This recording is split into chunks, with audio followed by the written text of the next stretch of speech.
Chlamydia infections. Introduction. Chlamydia is a rare sexually transmitted disease. Select true or false. Correct. Chlamydia is one of the most frequently reported STDs.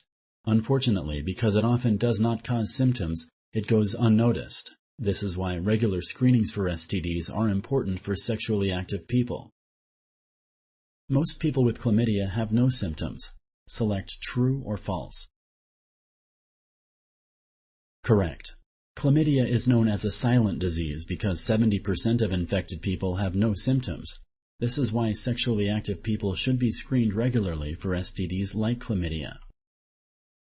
Chlamydia cannot be passed on to a sexual partner during oral sex. Select true or false. Correct. Chlamydia can be passed during vaginal, anal, and oral sex. The bacterium that causes chlamydia is found in vaginal fluid and semen.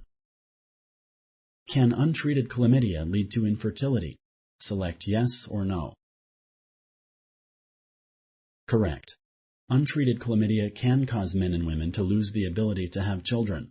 For this reason, regular STD screenings are recommended for sexually active people.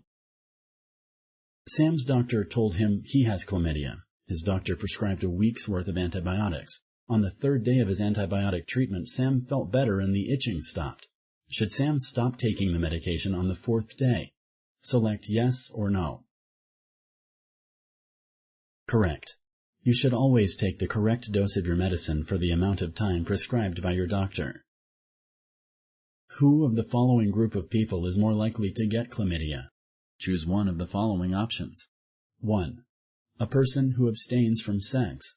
2. A person in a mutually monogamous relationship. 3. A person who has had 3 different sex partners in the last year. Correct. Having multiple sex partners raises the risk for a chlamydia infection. Thank you for using Explain.